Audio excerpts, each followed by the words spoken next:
दीक्षा बिल्कुल चुप थी। वह ऐसी लड़की नहीं थी जो बिना वजह अपनी जिंदगी की खुशियों को रोध कर उन रिश्तों का शोक मनाती जो उसे सिर्फ तकलीफ देने के लिए बने थे, जिन्होंने अपनी जिंदगी में उसे कभी खुशी ना दी थी। आरव उन लोगों से बात ही कर रहा था, तभी दरवाजे पर किसी की आने की आहट हुई और जो लोग सामने खड़े थे उन्हें देखकर तो सभी दंग रह गए। आखिर ये लोग यहाँ क्यों आए थे? अब सुनिए पूरी कहानी। कल तुम्हारा पेपर है और तुम कह रही हो कि मुझे सुहागरात मनानी है। शायद तुम्हें इस रात के बारे में सही से जानकारी नहीं है। हाँ, आरव अपनी पत्नी दीक्षा को वार्निंग दे रहा था। आरव के साथ एक हादसे के तहत उसकी पत्नी बना दी गई थी। बच्ची नहीं हो, 4 महीने बाद तुम पूरे 18 साल की हो जाओगी। मुझे मेरा हक चाहिए, वरना मैं सबको बता दूंगी कि आप। इससे पहले कि वह अपनी बात पूरी करती, आरव ने उसे आज पेपर देते हुए काफ़ी लेट हो चुकी थी। यूं तो पेपर 2 बजे ख़त्म होना था, लेकिन उसे आखिरी सवाल को हल करते हुए 2 बज गए। उसने मैम से थोड़ा सा एक्स्ट्रा टाइम मांगा। पेपर तो उसने हल कर दिया था और अब उसकी तरफ से तसल्ली में थी, लेकिन उसकी सारी क्लास फेलो उसे छोड़कर चली गई थी और वह यहाँ अकेली थी। कुछ देर रुककर वह दीक्षा का इंतजार करती रही, जो दूसरे इलाके में रहती थी, लेकिन काफ़ी देर बीतने के बाद दीक्षा भी उसे आती हुई दिखाई नहीं दी। मौसम भी बहुत ख़राब हो रहा था। अचानक तेज बारिश होना शुरू हो गई थी। काफ़ी देर वह यूं ही स्कूल के अंदर खड़ी रही। जब सब लोग चले गए और छुट्टी का टाइम हो गया तो वह मजबूरन बाहर आ गई। फिलहाल कोई ऑटो रिक्शा या बस वगैरह कुछ भी चलता हुआ दिखाई नहीं दे रहा था जिसमें बैठकर वह घर पहुंचती। उसने काफ़ी देर तक बहन का भी इंतजार किया, लेकिन शायद वह भी जा चुकी थी। तभी वह अकेली यूं ही घर के रास्ते पर चल पड़ी। उसने यही सोचा था कि अगर रास्ते में कोई चीज़ उसे मिल जाती है तो उस पर सवार होकर चली जाएगी, लेकिन काफ़ी देर चलने के बाद सुनसान रास्ते पर पहुंचकर उसे अजीब तरह के डर का एहसास होने लगा था। इधर शाम होने को आई थी और बादलों की वजह से मौसम बहुत बिगड़ रहा था और अंधेरा छाया हुआ था, लेकिन उसे फिलहाल अपने समस्याओं का कोई भी हल नज़र नहीं आ रहा था। सड़क पर चलते हुए अचानक उसे दुकान में बैठे हुए 4-5 लड़के नजर आए, जो पहले तो उसे देखते हुए गंदे शब्दों का इस्तेमाल कर रहे थे। उसके बाद ही वह अपने रास्ते पर चल रही थी, लेकिन उन लोगों ने इतने पर भी बस नहीं किया, उसके पीछे पीछे चल पड़े। बारिश से पूरी तरह भीग चुकी थी। उसने अपने कदमों की रफ्तार को बढ़ा दिया, लेकिन वह लड़के कुछ ही दूरी पर उसके पीछे ही आ रहे थे। कभी वह गाना गुनगुनाना शुरू कर देते तो कभी उससे आवाज देने लगते, लेकिन उसने पीछे मुड़कर नहीं देखा था। वह तेजी से भगवान का नाम जापने लगी और वह तेजी से कदम बढ़ाती हुई आगे की तरफ जा रही थी और दिल ही दिल में भगवान से प्रार्थना कर रही थी कि हे भगवान, मेरी मदद के लिए किसी को भेज दे। आज उसे बहुत ज़रूरत थी, कोई उसकी मदद के लिए आ जाता, इससे पहले कि वह लड़के उस पर झपटते और उसे नोच डालते। अगर वे लड़के 1-2 होते तो शायद ये उनका डटकर मुकाबला भी करती, लेकिन इस वक्त नहीं। इस वक्त तो वह खुद बेहद डरी हुई थी और आसपास उसे कोई आता जाता भी दिखाई नहीं दे रहा था जो उसकी मदद करता। औरत चाहे जितनी भी हिम्मत और ताकत वाली हो और सामने 3-4 लड़के हों तो वह अपनी इज्जत बचाने के चक्कर में और कमज़ोर हो जाती है। सड़क के दूसरी तरफ से उसे एक बड़ी सी लाल रंग की गाड़ी जाती हुई दिखाई दी। उसे थोड़ा तसल्ली हुआ। उसने बिना सोचे समझे हाथ बढ़ाकर उस गाड़ी वाले से लिफ्ट मांग ली और वह गाड़ी भी उसके करीब आकर रुक गई। गाड़ी में मौजूद आदमी को जैसे अंदाजा हो चुका था कि वह लड़की है, सुनसान रास्ते पर अकेली जा रही है और बारिश की वजह से भीग चुकी है। इससे पहले कि वह दरवाज़ा खोलकर अंदर बैठती, वह लड़के उसके इतने करीब आ गए कि वह खुद डरती हुई नज़रों से उन्हें देखने लगी। तभी गाड़ी का दरवाज़ा खुला और आरव बाहर आया। आखिर बात क्या है? तुम लोग कौन हो और इस लड़की को क्यों डरा रहे हो? वह थोड़ी तेज आवाज़ में गरजा। उन लोगों से बात की जब वहाँ पर एक लड़का उसको बदतमीजी से देखते हुए बोला, साहब, ज़्यादा हीरोपंती दिखाने की ज़रूरत नहीं है, ये लड़की चुपचाप हमारे हवाले कर दो और हमें अपनी बड़ी सी गाड़ी के डर से न डराओ। आरव ने एक नज़र उन सभी लड़कों पर दौड़ाई जिनकी उम्र करीब 20 साल थी, लेकिन वह अपनी हवस में अंधे होकर उस लड़की का पीछा कर रहे थे जो वो बड़ी मुश्किल से 17 साल की थी और डर से उन लड़कों को देखती हुई आरव को मदद की नज़रों से निहार रही थी। इससे पहले आरव कुछ कहता, उसने जल्दी से दरवाज़ा खोला और जमकर गाड़ी में बैठ गई, जैसे उसे यकीन ही हो गया हो वहाँ पर सुरक्षित है। लेकिन बाहर मौजूद लड़के उसे नोच कर रख जाएंगे या फिर अपने साथ घसीट कर ले जाएंगे। आरव गाड़ी में दरवाज़ा खोलकर झुका और थोड़ी देर के बाद जैसे ही वह बाहर निकला, वह लड़के उसे देखते ही रफू चक्कर हो गए। वह शायद डर कर भाग गए थे या नहीं, लेकिन उसके हाथ में मौजूद गन से ज़्यादा डर चुके थे। लालच से ज़्यादा उनकी ज़िंदगी उनके लिए प्यारी थी। अगर ज़िंदगी रहती तो लड़कियां भी आती जाती रहती। सड़क से वह यूं गायब हुए थे जैसे गधे के सर से सींग। वह गाड़ी के अंदर आकर बैठ गया। तभी उस लड़की ने उसे एक नज़र देखा और फिर नज़रें झुका ली तो उसका धन्यवाद करना चाहती थी, लेकिन उसने इतनी हिम्मत नहीं थी। कहाँ जाना है आपको? वह आराम से उस लड़की को बिना देखे उससे पूछने लगा। वह उसे अपने घर के बारे में बताने लगी। उसे काफ़ी लेट हो चुकी थी, लेकिन वह जल्द से जल्द अपने घर चली जाएगी। गाड़ी अभी थोड़ी ही दूर बढ़ी थी जब एकदम से ही गाड़ी में पड़े हुए मोबाइल की घंटी बजी और नंबर अटेंड करते हुए एक वार्निंग भरी आवाज़ गाड़ी में गूंजी। बॉस, काफ़ी देर से एक गाड़ी आपका पीछा कर रही है। आपको अपनी सुरक्षा के लिए गाड़ी दूसरे रास्ते पर कर लेना चाहिए। उसकी बात सुनते हुए आरव ने एक नज़र शीशे में देखा। सच में एक गाड़ी उसका तेजी रफ्तार से पीछा कर रही थी। वह शहर का मशहूर जाना माना बिजनेसमैन, अच्छा खासा नाम रखता था। शायद इसी वजह से लोगों में दुश्मनियों का भी मामला बना हुआ था। इसलिए बस आप प्लीज यहीं यू टर्न ले लें और ड्राइव करते रहें। थोड़ी देर के बाद गार्ड्स आपको घेर लेंगे। एक बार फिर गाड़ी में वो आवाज़ गूंजी तो उसने परेशानी से गाड़ी को मोड़ा और यू टर्न ले लिया और पास बैठी लड़की की दिल की धड़कनें तेज हुई थी। ये आप मुझे कहाँ लेकर जा रहे हैं? प्लीज़ मुझे मेरे घर छोड़ दीजिए। मेरी माँ और भाई बहुत परेशान हो रहे होंगे। उसे पहले ही वह अपनी परेशानी खाई जा रही थी और अब उस आदमी ने गाड़ी दूसरे रास्ते पर मोड़ लिया था। उसे बराबर पीछे से कोई वार्निंग मिलती जा रही थी। उसने अपनी गाड़ी दूसरे रास्ते पर मोड़ लिया था। गाड़ी की स्पीड इतनी तेज थी, सीट बेल्ट लगाए रखने के बावजूद वह संभाल नहीं पा रही थी। आप प्लीज़ मुझे अपने साथ लेकर मत जाइए। आप ऐसा करिए कि मुझे अभी उतार दे। मैं खुद ही घर चली जाऊंगी, लेकिन मुझे अपने साथ लेकर मत जाइए। वह बार बार उस आदमी से विनती कर रही थी और वह उसकी बात नहीं सुन रहा था। वह अच्छी तरह जानता था कि अगर वह उस वक्त उसे यहाँ से निकाल देता तो शायद उसके जान को भी खतरा होता, लेकिन वह ऐसा नहीं चाहता था। अपने साथ वालों की इज्जत की और जान की सुरक्षा करना वह खुद का कर्तव्य समझता था। थोड़ी देर के बाद वह एक शहर के हाईवे पर था जहां काफी भीड़ हुआ करती थी। तब उसे बताया गया कि अब वह खतरे से पूरी तरह सुरक्षित है।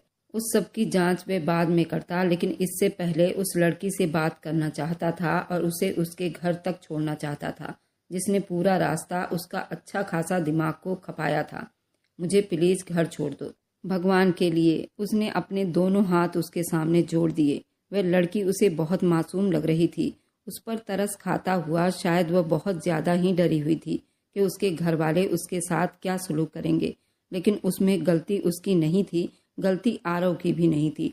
शायद किस्मत को कुछ ऐसे ही स्वीकार था।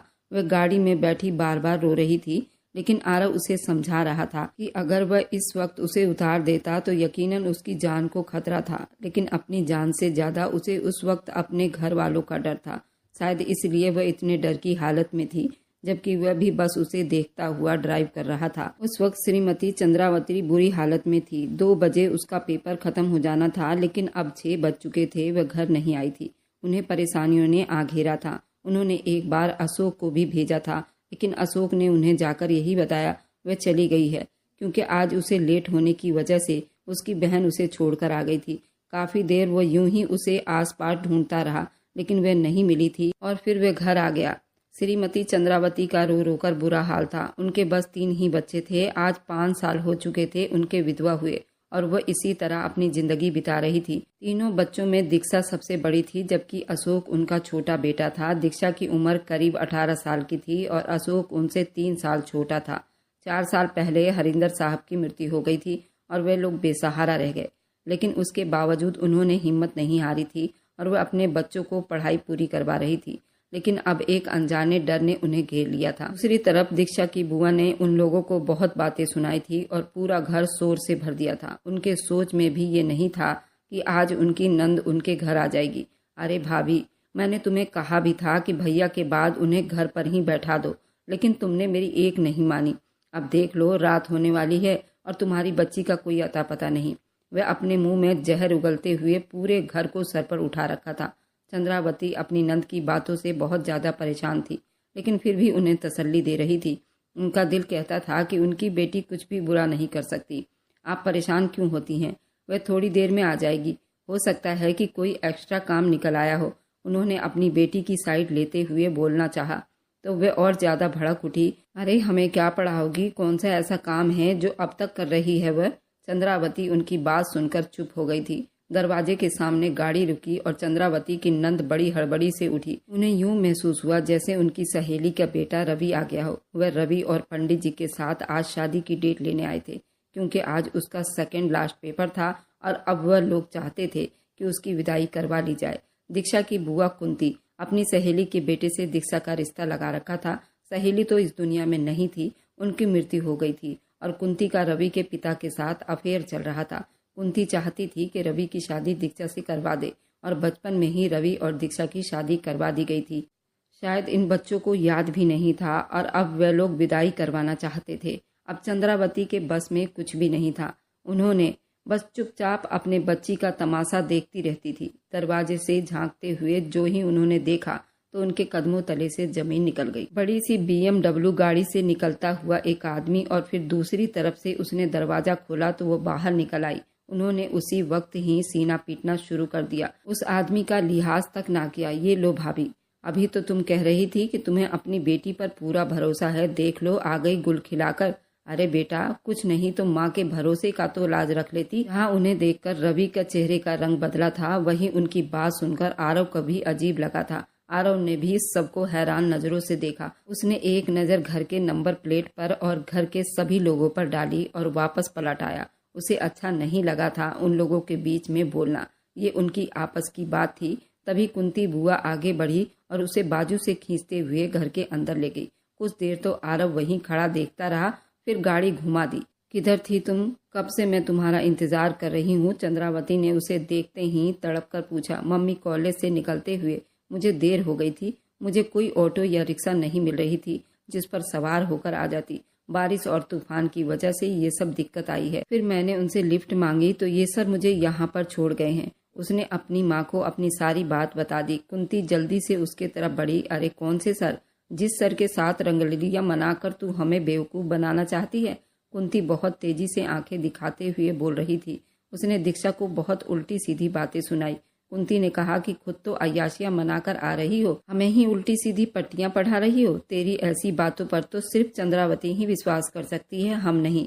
हमने तो जमाना देखा है। हम अच्छी तरह जानते हैं कोई भी आदमी, वह भी इतना अमीर, बिना किसी लालच के किसी लड़की पर ऐसे एहसान नहीं कर सकता। और उनकी बात सुनकर दीक्षा अब खुद पर कंट्रोल नहीं कर पा रही थी और फट पड़ी। दीक्षा बहुत तेज से चिल्ला रही थी और रो रही थी।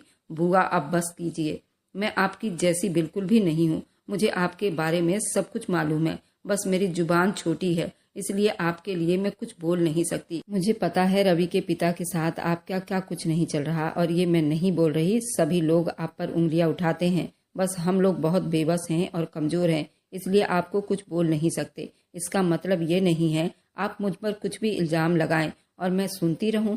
आप यहाँ से जा सकती हैं। अभी भी दीक्षा को चुपचाप खड़े होकर देख रहा था। उसने दीक्षा से कुछ ना कहा। दीक्षा ये सब कहती हुई चुपचाप अंदर की तरफ चल पड़ी थी, जब एक बार फिर उसे कुंती बुआ की आवाज सुनाई दी। अरे भाभी, तुम जो भी कहो, लेकिन रवि मेरी सहेली का इकलौता बेटा है और ये उसकी पत्नी है। इससे पहले कि रवि को कोई धोखा हो, मैं तो कहूँगी कि उसके टेस्ट करवा ली जाए। भले ही मेरे भाई की बेटी है, लेकिन मुझे आजकल की कॉलेज वाली लड़कियों पर जरा बराबर भरोसा नहीं। गुस्से से उसका खून खौल उठा था। वह जल्दी से पलटी और बिना किसी रिश्ते का लिहाज किए हुए बुआ के सामने जाकर खड़ी हो गई। अगर आपको इतना ही कॉलेज वाली लड़कियों से समस्या है तो फिर आपको अपनी बेटी का भी कॉलेज में एडमिशन नहीं दिलवानी चाहिए थी। क्या उसकी शादी करोगी तो उसके भी टेस्ट करवाओगी? पहली बात अब उसकी बर्दाश्त से बाहर हो चुकी थी, इसलिए वह गुस्से में चिल्लाते हुए उनको खरी खोटी जवाब देने लगी। जबकि उसकी हरकत पर चंद्रावती ने अपना दिल थाम कर उसे देखा। वह क्यों उन लोगों के साथ झगड़े को बढ़ा रही थी? अच्छी तरह जानती थी कि वे उनके ससुराल वाले हैं और फिर उसकी सगी बुआ है। वाह भाई, तुम्हारी तो अभी से जुबान खुल गई है और अभी से तुम्हारे पर निकल आए हैं। भाभी, ये तो बहुत अच्छा हुआ जो तुम्हारी बेटी ने अपना असली रंग दिखा दिया। अभी उनके मुंह में यही बात थी जब दरवाजे से रवि अंदर आता हुआ दिखाई दिया। उसने पलटकर रवि को देखा। वह उसे पसंद करने लगी थी। इस बात का उसने खुद से इकरार भी कर लिया था। रवि से उसकी शादी तो हो चुकी थी। दीक्षा अब उसकी पत्नी थी। रवि ये सब मामलों में एक शब्द भी नहीं बोला। वह चुपचाप अपनी आंटी और दीक्षा को देखता रहा। जबकि ये सारा लड़ाई झगड़ा रवि के सामने ही हुआ था। फिर भी कुंती रवि के सामने अपनी सफाई देने लगी। वह एक टक होकर उसी को देख रहा था जो अभी तक बहादुरी से उसकी आंखों में देख रही थी। न जाने क्यों दिल के एक कोने में भगवान से ये प्रार्थना कर रही थी, काश आज रवि उसका साथ दे और उसकी पवित्रता का ऐलान कर दे। लेकिन उसके मुंह से निकलने वाले शब्द सुनकर वही सुन रह गई। उसका भरोसा बुरी तरह से टूटा था। आंटी आप जैसा कहें, अगर दीक्षा में कोई भी कमी हुई तो मैं उसे कभी स्वीकार नहीं करूंगा। रवि की बात सुनकर दीक्षा का दिल उछलता हुआ महसूस हुआ था। उसने सोचा भी नहीं था कि आज उसके साथ इतना भयानक मजाक हो जाएगा। आप ये कैसी बातें कर रही हैं? मेरी बहन के लिए और रवि जीजू, आपने भी मेरी बहन पर भरोसा नहीं किया? अशोक ने आगे बढ़ते हुए कहा और अपनी बहन की तरफ से पक्ष लड़ना चाहा। जब कुंती बुआ उसकी बात सुनकर भड़क उठी थी। लो जी, अब ये 4 दिन का बच्चा भी हमसे जबान लड़ाएगा? अरे रवि, तुम्हारे ससुराल में अभी से ये इज्जत है। काश आज मेरा भाई जिंदा होता तो खड़े खड़े तुम लोगों के मुंह बंद करवा देता। अपने भाई की औलाद पर इतना गंदा इल्जाम लगाते हुए उनको जरा भी शर्म नहीं आ रही थी और आज अपने भाई को इसलिए याद कर रही थी कि उनकी हाँ में हाँ मिलाते। उनकी मौत को तो वह कभी याद नहीं करती थी। ईशा ने अब एक शब्द भी नहीं सुनना था। बस करो बुआ, जब आप अपने भाई के अनाथ बच्चों की कोई मदद नहीं कर रही थी, आपका कोई हक भी नहीं बनता हम लोगों पर बोलने का। हम अपनी जिंदगी को जी लेंगे चाहे जैसे मर्जी। चंद्रावती बार बार अपनी बेटी को आंखें दिखा रही थी। वह खुद पर काबू नहीं रख पाई और फट पड़ी। उसने रवि के आंखों में अपने लिए बुराई देख चुकी थी। अगर वह आज उसके साथ खड़ा नहीं था तो कल उसके साथ ये कैसे अपनी जिंदगी को आगे बढ़ा सकता। उसे अब अच्छी तरह नजर आ रहा था कि उसे सारी जिंदगी ही घुट घुट कर जीना पड़ेगा। इससे पहले की बात और ज्यादा आगे बढ़ती तभी दरवाजे पर किसी की आने की आहट हुई। दरवाजा खुला। दरवाजे से अंदर दाखिल होता आरव सबको चौंका गया था। आधे रास्ते पर जाते ही बार बार दीक्षा का ख्याल उसके दिमाग में घूम रहा था, जो इतनी ज्यादा डरी हुई थी और उस लड़की में तो जरा बराबर भी कोई गलती नहीं थी।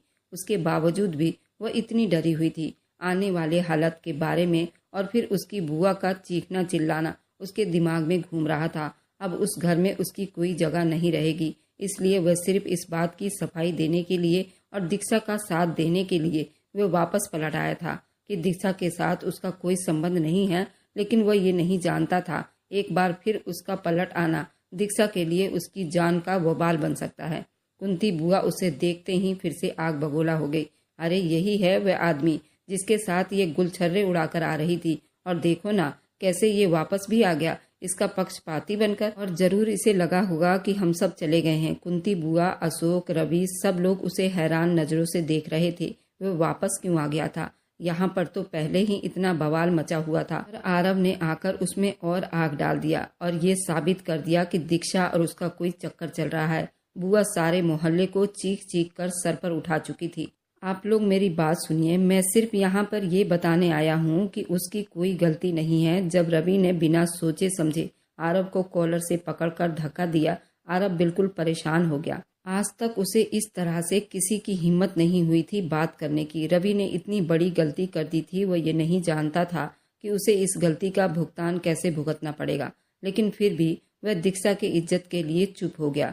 जब रवि ने एक बार फिर से धक्का देने के लिए हाथ उठाया, उसने बिना सोचे समझे हाथ घुमाकर रवि के मुंह पर दे मारा। 2 कदम पीछे जाकर गिरा। खून की एक नन्ही सी लकीर उसके होठों से बह निकली थी। वह इतना ज्यादा गुस्सा हो चुका था अब और कुछ ज्यादा बर्दाश्त करने की हिम्मत नहीं थी। दीक्षा बुरी तरह कांप रही थी, इतनी डर गई थी और वह ये सब नहीं चाहती थी। रवि बुरी तरह से लड़खड़ाता हुआ उठा और अपने साथ अपनी आंटी को लिया और कहा कि मैं दीक्षा को यहीं पर सभी के सामने डिवोर्स दूंगा और मेरा और इसका रिश्ता अब खत्म हो गया है और डिवोर्स पेपर 2 दिन के अंदर अंदर तुम्हारे घर पहुंच जाएगा। उस पर साइन कर देना, मुझे तुम्हारे साथ नहीं रहना। कुंती बुआ के चेहरे पर मुस्कान आ गई। शायद वह यही चाहती थी कि रवि उसकी जिंदगी से हमेशा के लिए निकल जाए, इसलिए उसने इतना तूफान खड़ा किया था। चंद्रावती तो मुंह पर हाथ रखते हुए बैठती चली गई थी और दीक्षा वहीं खड़ी खड़ी आरव को देख रही थी। रवि को तो अपने मन में पति मान चुकी थी, इसलिए उसकी बात सुनकर उसे बहुत तकलीफ हो रही थी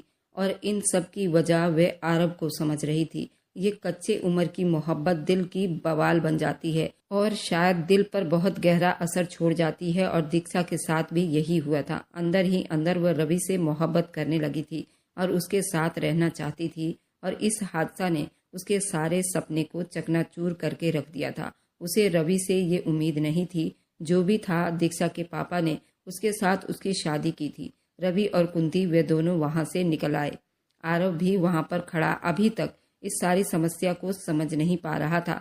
दीक्षा बड़ी तेजी से उसकी तरफ बढ़ी थी। ये सब कुछ आपकी वजह से हुआ है।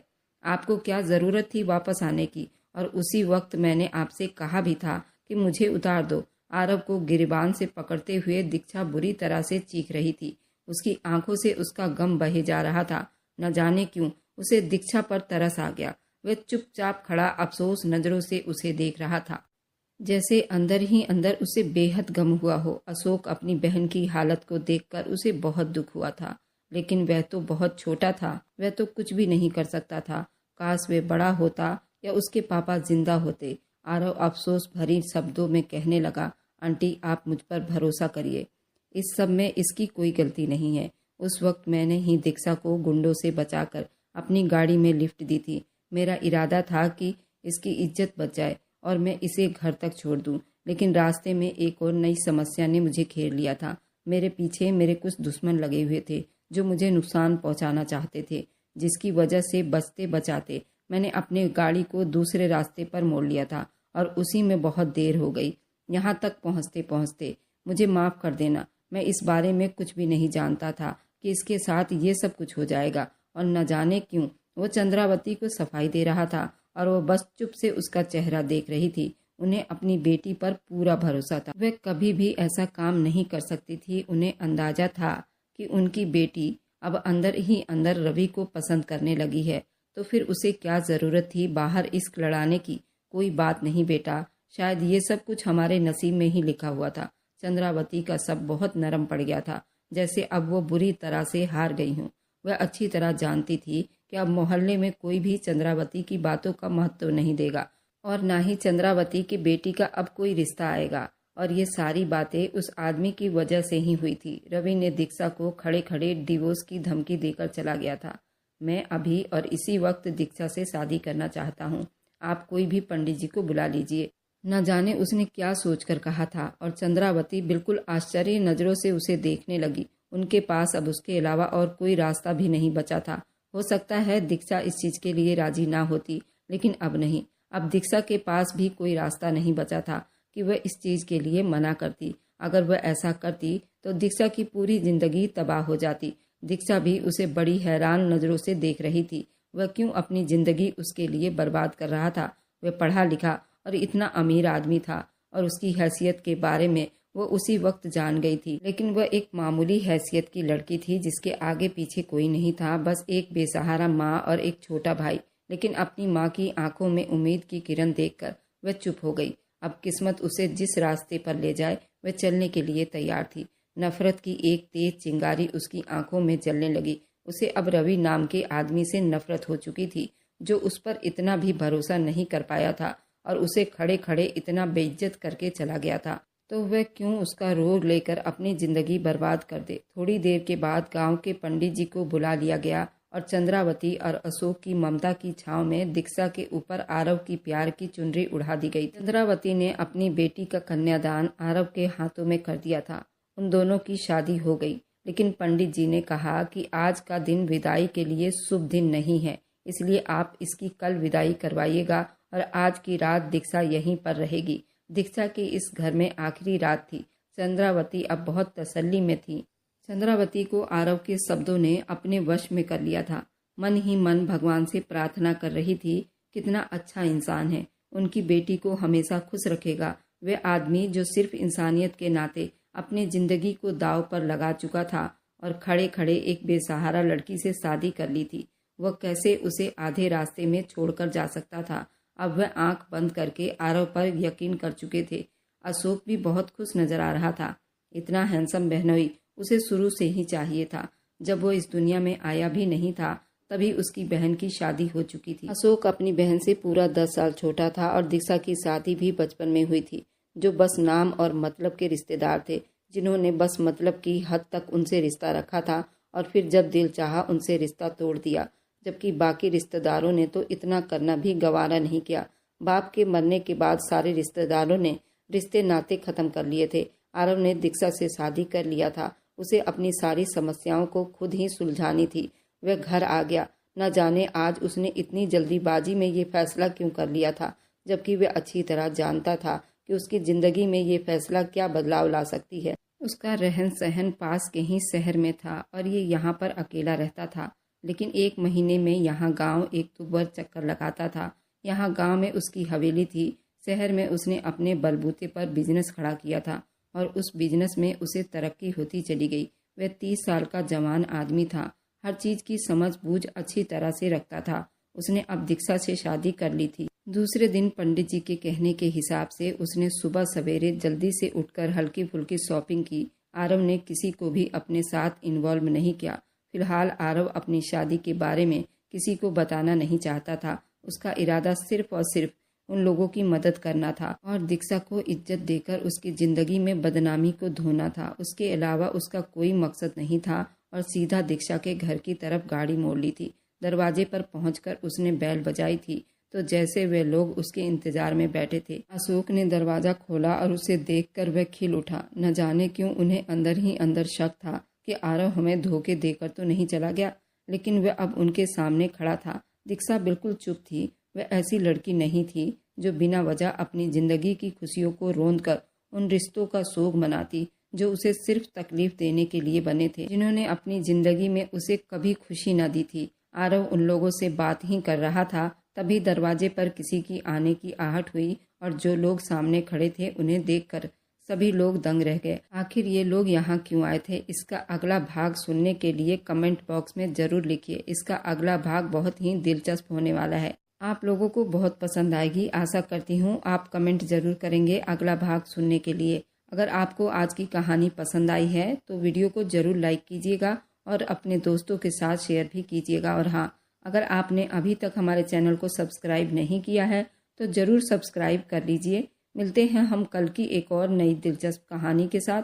मुझ पर सदा अपना प्यार और स्नेह बनाए रखें। सभी को मेरा प्यार भरा नमस्कार दोस्तों।